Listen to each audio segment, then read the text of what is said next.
Halo semuanya, nama saya Anastasia Nelciria dengan NIM 200911102070 dari program studi Sastra Inggris dan mata kuliah Dasar-dasar Filsafat dan Pemikiran Modern. Kali ini saya akan membahas atau mereview buku Sapiens karya Yuval Noah Harari. Buku ini ditulis oleh seorang sejarawan yang terkenal yang berusaha meningkatkan pemahaman kita tentang apa artinya menjadi seorang manusia. Di buku ini, Yuval menjelaskan bahwa kita bukan satu-satunya spesies manusia di bumi ini. Kita merupakan kategori manusia bijaksana atau dikenal dengan Homo sapiens. Spesies ini yang berhasil merevolusi dan akhirnya menjadi makhluk paling superior di bumi. Hal lain yang menarik yaitu bagaimana Homo sapiens merupakan pembuat mitos yang menggunakan imajinasi dan bahasa untuk menciptakan dunia baru dan kemungkinan tanpa batas. Di buku ini, Yuval membagi 3 fase revolusi manusia, yaitu yang pertama revolusi kognitif, yang kedua ada revolusi agrikultur, dan yang ketiga ada revolusi saintifik. Ada beberapa hal menarik yang membuat Homo sapiens berhasil berevolusi hingga menjadi seperti sekarang.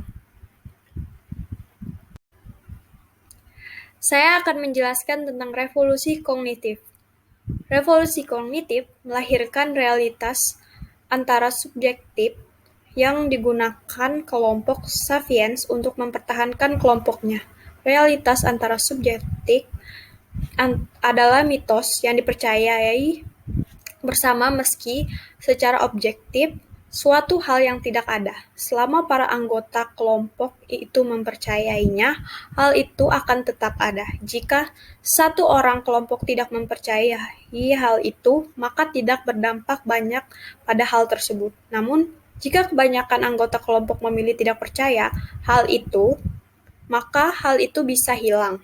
Meski begitu, hilangnya fiksi dalam realitas antara subjektif itu bukan berarti tidak terjadi apa-apa. Fiksi itu membentuk sistem, dan sistem yang hilang akan membuat sapiens mengalami banyak permasalahan karena dari awal hidup berkelompok sosial dengan memanfaatkan sistem yang mengikat mereka.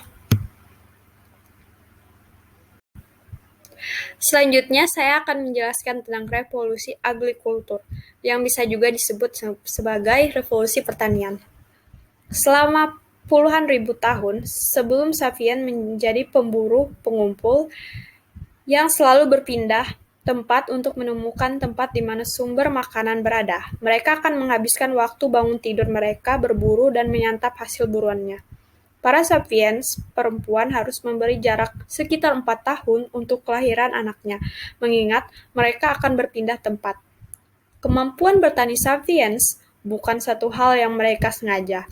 Mereka biasanya akan mengambil gandum dari satu tempat dan membawanya ke pemukiman mereka yang tidak jauh. Jika gandum di sana telah habis, mereka akan melakukan perjalanan dan berpindah ke tempat di mana sumber makanan berada. Terkadang, biji gandum terjatuh di tengah jalan antara tempat gandum tumbuh dan pemukiman mereka, hingga gandum memenuhi jalanan yang mereka lalui. Sejak saat itu, sapiens memanfaatkan hal tersebut untuk mengembangkan sumber pangan mereka sendiri dengan melakukan pertanian. Pemukiman mulai terbentuk dan kelompok sapiens mulai membangun teritori daerahnya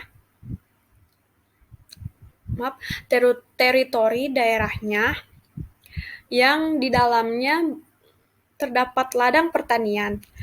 Dari sudut keberhasilan evolusi sapiens berhasil meningkatkan salinan DNA dan terhindar dari kepunahan saat era pertanian. Mereka tidak perlu menunggu jeda sekian tahun untuk mulai hamil dan melahirkan. Anak-anak memang sengaja dilahirkan sebanyak mungkin karena mereka butuh tenaga untuk mengurusi ladang dan kelompoknya. Namun, Yuval memiliki pandangan cukup unik tentang revolusi pertanian.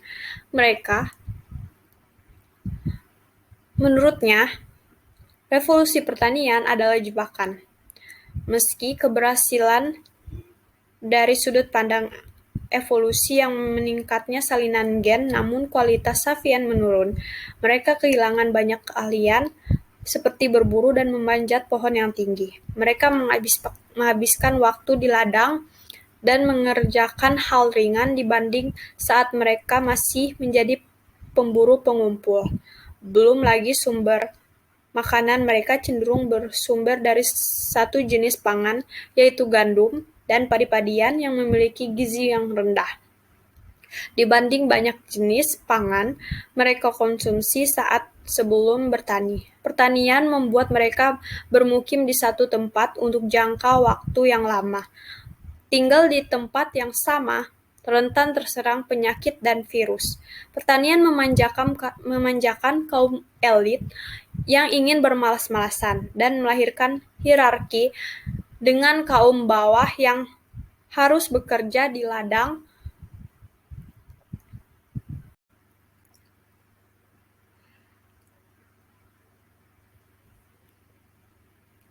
Selanjutnya saya akan menjelaskan tentang revolusi saintifik. Revolusi sains yang mulai sekitar 500 tahun lalu menjadi kunci terhadap teknologi yang dinikmati umat manusia saat ini. Revolusi ini didasari oleh kata dalam bahasa Latin ignoramus, yang berarti saya tidak tahu. Pengertian bahwa manusia tidak mengetahui banyak hal membawanya untuk memuaskan rasa ingin tahunya dan menemukan jawaban yang banyak pertanyaannya. Revolusi sains boleh jadi bukanlah revolusi pengetahuan, melainkan revolusi ketidaktahuan. Sains berkembang bukan dengan cara netral.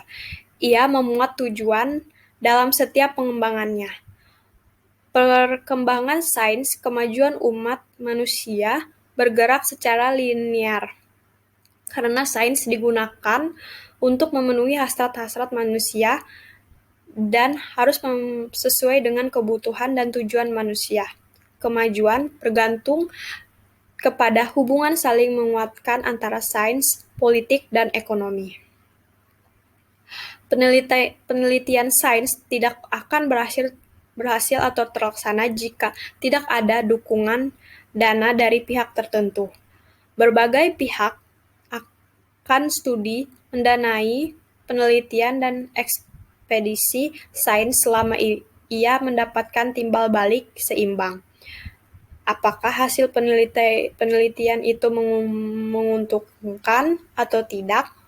Kepentingan di balik perkembangan sains ini menggerakkan roda perpolitikan. Saat itu Amerika mampu membuat bom yang meluluhlantahkan Hiroshima dan Nagasaki.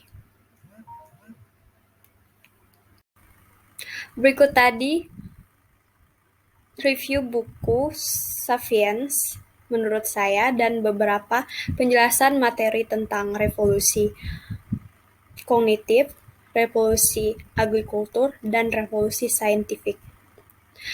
Sekian dan terima kasih.